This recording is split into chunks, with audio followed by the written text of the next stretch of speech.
Assalamualaikum warahmatullahi wabarakatuh. Apa kabar teman-teman? Semoga selalu sehat ya. Ketemu lagi dengan aku, seorang ibu rumah tangga yang memiliki 3 orang anak yang masih kecil-kecil. Dan aku ini tinggalnya masih di rumah kontrakan 3 petak ya teman-teman. Nah, ini keadaan rumah aku di hari Minggu pagi. Masya Allah, rumah kayak kapal pecah banget ya teman-teman. Dan yang namanya seorang ibu rumah tangga itu nggak ada liburnya ya teman-teman. Tetap bekerja 24 jam. Dan walaupun hari libur kita tetap harus produktif. Nah, ini kegiatan aku di pagi hari. Nah, ini sekitar jam 7 pagi. Ini anak-anak belum pada tidur. Seperti biasa aku tuh kalau beberes rumah supaya beberes saya itu lebih cepat selesai, aku biasanya manfaatin kalau anak-anak itu sedang tidur. Nah, ini keadaan dapur aku, Masya Allah berantakan banget. Ini aku menyalain lampu dulu ya teman-teman. Nah, ini kenapa berantakan kayak gini? Jadi ceritanya tadi malam itu sekitar jam 9 malam itu pada kelaparan, belum pada makan. Jadi aku itu kemarin hari Sabtu kebetulan aku sama suami itu ke toko rental aku. Jadi pas pulang-pulang itu di rumah gak ada makanan, pengen buat nasi goreng. Dan ketika lagi aku masak nasi goreng ternyata gas habis dong. Dan ini pagi ini aku baru mau isi gas karena kebetulan tadi malam itu warung warung di sebelah rumah itu udah pada tutup. Aku belum bisa beli gas. Dan ini sekitar jam 7 pagi warung juga udah baru buka. Ini aku baru mau beli gas. Dan ini aku mau tunjukin ke teman-teman sekalian, untuk tabung gas aku ini bentuknya seperti ini ya teman-teman. Untuk regulatornya, nah bentuknya tuh seperti ini. Jadi regulatornya itu untuk pemasangannya di gasnya itu modelnya putar ya teman-teman. Dan seperti ini tuh diputar. Jadi ini tuh menurut aku lebih gampang daripada regulator-regulator yang lainnya yang pernah aku coba. Dan ini tuh enaknya misal gas kita itu enggak ada karetnya, itu dia enggak ngimpes sama sekali ya teman-teman. Dia tetap bisa dipakai dan enggak bocor sama sekali. Dan ini aku mau ke warung dulu ya teman-teman untuk isi tabung gasnya, karena ini sekitar jam 7 pagi warungnya udah pada buka. Ini aku langsung isi aja. Dan ini aku udah isi gasnya ya teman-teman. Dan ini aku udah pulang. Dan ini aku tadi beli sabun cuci juga. Jadi kali ini aku mau nyuci baju.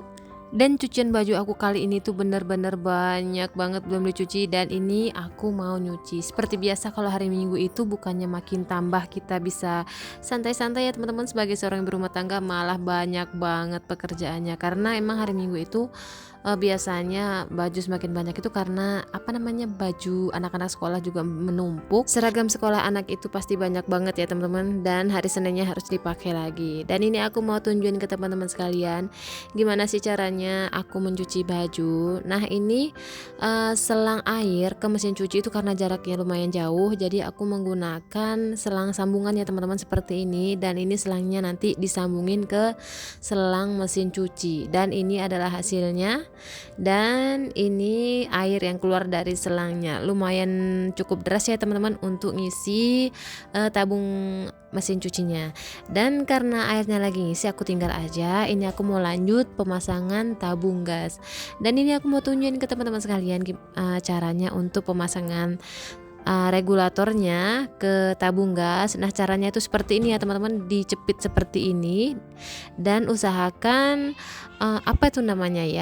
ujung dari selang regulatornya itu harus sejajar sama lubang dari tabung gasnya. Dan ini aku terangin aja ya teman-teman supaya lebih jelas.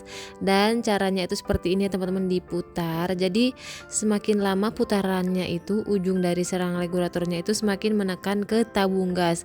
Dan semakin ditekan itu semakin ketat dan dijamin gasnya itu enggak bakal keluar dan enggak bakal bocor. Dan ini gampang banget pemakaiannya. Dan selama aku menggunakan ini, api itu dijamin selalu nyala dan selalu bikin aku lebih cepat selesai dalam pemasangannya. Dan ini setelah pemasangan tabung gasnya udah selesai, ini aku mau lanjut cuci piringnya teman-teman. Karena cucian piring aku hari ini lumayan cukup banyak. Nah, buat teman-teman yang mungkin salah fokus sama wastafel aku yang tempat pemasangannya itu di sudut. Jadi sebenarnya itu wastafelnya emang di sudut sebelah sana, cuman kenapa jadinya kayak mojok gitu karena kemarin suami aku nambahin meja yang aku gunakan untuk masak ya teman-teman. Dan itu suami aku bikin sendiri karena memang mejanya itu sempit. meja wastafel itu sempit, jadi untuk pemasangan kompor itu nggak muat, apalagi ditambah sama rak piring itu benar-benar nggak muat. Akhirnya suami aku memutuskan untuk masang meja baru, jadi mejanya itu aku pakai untuk khusus meja kompor, dan alhamdulillah sekarang dapur aku jadi muat dan lumayan lega ya, walaupun akhirnya tempat cucian piringnya itu monjok gitu ya teman-teman, dan bikin pinggang aku juga lumayan encok setiap kali aku habis nyuci piring. Tapi nggak apa-apa, selagi masih bisa untuk nyuci piring, nggak apa-apa ya teman-teman, dilanjutin aja daripada disuruh nyuci piring di kamar mandi. Aku mendingan seperti ini aja ya teman-teman, karena kalau nyuci piring di kamar mandi otomatis lantai kamar mandi itu cepet banget kena lumut, cepet banget kena minyak, dan itu bahaya banget ya teman-teman. Ditambah aku tuh punya anak kecil, jadi kalau misal kamar mandinya licin itu bikin bahaya banget, bisa bikin kepleset anak kita ya. Walaupun habis nyuci piring itu disikat-sikat, yang namanya minyak itu pasti ada aja yang nempel ya teman-teman, kayak susah gitu ngilanginnya. Jadi mendingan aku nyuci piring di wastafel yang nyudut seperti ini, mengorbankan pinggang aku yang pegel dan encok pastinya ya teman-teman. Oke teman-teman, ini merupakan video aku tadi pagi, jadi sorenya aku baru bisa edit ya teman-teman. Dan biasanya itu aku kalau ngedit itu di pagi hari mumpung anak-anak masih pada tidur, cuman karena hari ini lagi sepi, aku mau edit aja mumpung lagi nganggur.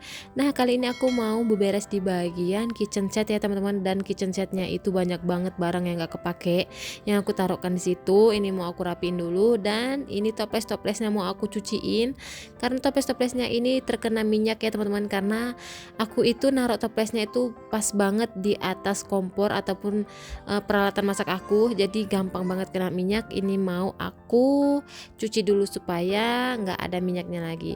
Dan karena lemari kitchen set aku lumayan tinggi, ini aku naik kursi ataupun untuk jongkokan di kamar mandi itu lah ya teman-teman tahu lah ya, untuk duduk di kamar mandi ini aku manfaatin untuk berdiri karena memang nggak nyampe. Jadi misal aku nggak pakai itu, ini aku nggak bisa nyampe sampai atas ya teman-teman untuk membersihkan lemari kitchen set. Nah tadi pas aku lagi bersihin lemari kitchen set, ini bunga juntai aku ataupun daun juntai aku jatuh ya teman-teman, dan ini pas aku lagi naro ataupun memasangin ulang itu kayak susah banget. Dan karena ini bunga juntainya juga ataupun daun juntainya juga udah lumayan kotor, berminyak-minyak, ini mau aku cuci dulu aja lah, nanti baru aku cantolkan lagi. Dan ini aku mau ngambil satu persatu toples-toples yang terkena minyak dan bunga-bunga yang di sini nih ya teman-teman, yang ada di kitchen set aku, lalu aku elap-elap supaya minyaknya itu nggak ada. Nah buat teman-teman yang baru gabung mungkin di sini heran ya, kok dapur aku sempit banget. Jadi aku tuh tinggalnya masih di kontrakan 3 petak ya teman-teman, dan kebetulan ukuran dari dapur aku itu sekitar 180 cm kali 180 cm. Jadi kemarin pas aku pesan kitchen set itu ukurannya 1 meter ya teman-teman, dan masih ada space yang aku pakai untuk pemasangan blower, jadi itu sekitar 30 atau 40 cm, jadi benar-benar nggak nyampe 2 meter ya teman-teman untuk luas dari dapur aku sendiri.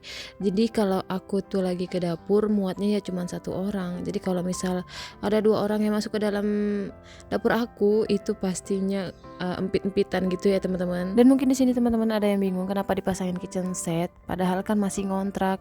Sebenarnya ya teman-teman, ini kitchen setnya bisa dibongkar pasang. Jadi misal aku tuh kalau ada rezeki, misal aku punya rumah sendiri, ini kitchen setnya bisa dibongkar lagi ya teman-teman.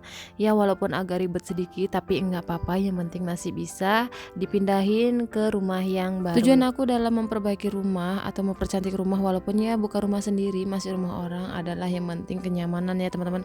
Yang penting soal kenyamanan, karena aku tuh seorang berumah tangga yang jarang banget keluar rumah. Jadi benar-benar hampir 24 jam itu di dalam rumah. Jadi aku usahain supaya rumah itu tuh nyaman buat aku, buat anak-anak, dan buat suami juga. Nah ini balik lagi ke video. Ini tadi ada bunga juntai ataupun daun juntai yang udah aku cuci. Kan bunga juntainya banyak minyak ya. Ini udah aku cuci dan aku letakin ke tempatnya semula. Dan ini untuk bagian kitchen set udah selesai. Ini aku tinggal bersih-bersih di bagian kompor aku. Nah ini alhamdulillah di bagian dapur udah selesai. Kali ini aku mau beberes di bagian ruang tamu. Nah di bagian ruang tamu ini enggak terlalu begitu berantakan ya teman-teman, karena tadi malam itu udah diberesin juga, tapi ya tetap aja ada aja yang berantakan, dan ini mau aku susun lagi. Dan kali ini aku mau ngevakum ya teman-teman. Kebetulan vakum aku hari ini ada di rumah. Jadi kemarin vakum aku yang ada di PS yang di rental itu aku bawa pulang karena di sana udah nggak terpakai teman-teman. Jadi di sana itu udah nggak pakai karpet lagi. Jadi menggunakan karpet yang dari bahan terpal gitu. Jadi nggak butuh vakum ya teman-teman. Dan ini karena udah berbulan-bulan sofanya kotor, nggak divakum-vakumin. Ini kemarin debunya banyak banget, cuman nggak kelihatan aja karena di kamera ya teman-teman. Aslinya ini di bekas tabung penempatan debu-debu yang ada di vakum itu debunya tebel banget ya teman-teman, karena emang 1 bulan full nggak divakumin. Nah, ini di bagian ruang tamu udah selesai. Ini aku lanjut di bagian kamar ya teman-teman. Ini anak-anak masih pada tidur karena ini aktivitas aku masih pagi dan anak-anak itu belum pada bangun. Karena ini AC-nya juga udah mati, ini selimut-selimutnya mau aku lipetin aja supaya lebih rapi ya teman-teman. Nah, untuk luas kamar aku sendiri itu luasnya 3 kali 3 meter ya teman-teman. Dan kasur ranjang aku ini ukurannya sekitar 200 kali 180 cm. Jadi benar-benar semungil itu ya teman-teman, tapi nggak apa-apa, apapun keadaan kita sekarang harus tetap kita syukurin dan harus tetap semangat. Oh ya teman-teman, terima kasih ya udah selalu hadir ke channel aku. Semoga video aku yang setiap harinya aku share itu semoga bisa bermanfaat buat teman-teman.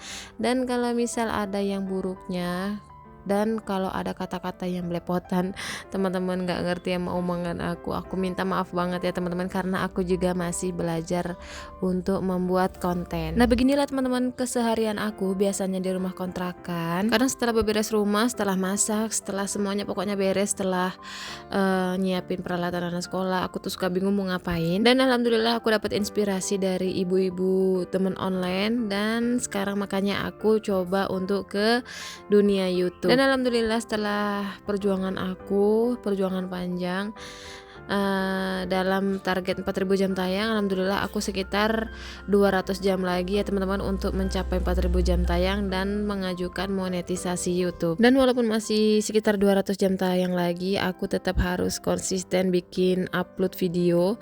Dan aku tuh biasanya kalau dalam seminggu upload video itu maksimalnya itu 3 video ya teman-teman, nggak bisa setiap hari upload. Karena misal aku hari ini bikin video, besoknya ngedit, hari ini bikin video, besoknya ngedit. Jadi maksimal itu 3 video aku baru bisa upload dalam seminggu. Karena aku tuh kan tinggalnya di rumah kontrakan, dan kebetulan di lingkungan kontrakan aku tuh rame banget. Jadi misal kalau udah siang itu nggak bisa voice over ya teman-teman. Jadi aku tuh kalau voice over selalu pagi-pagi banget, sekitar jam 6 pagi ataupun jam 7 pagi itu untuk voice over aja. Jadi benar-benar memanfaatkan kesunyian di kala pagi, di saat anak-anak itu masih pada tidur, tetangga juga belum pada banyak yang bangun, aku itu melakukan voice over teman-teman.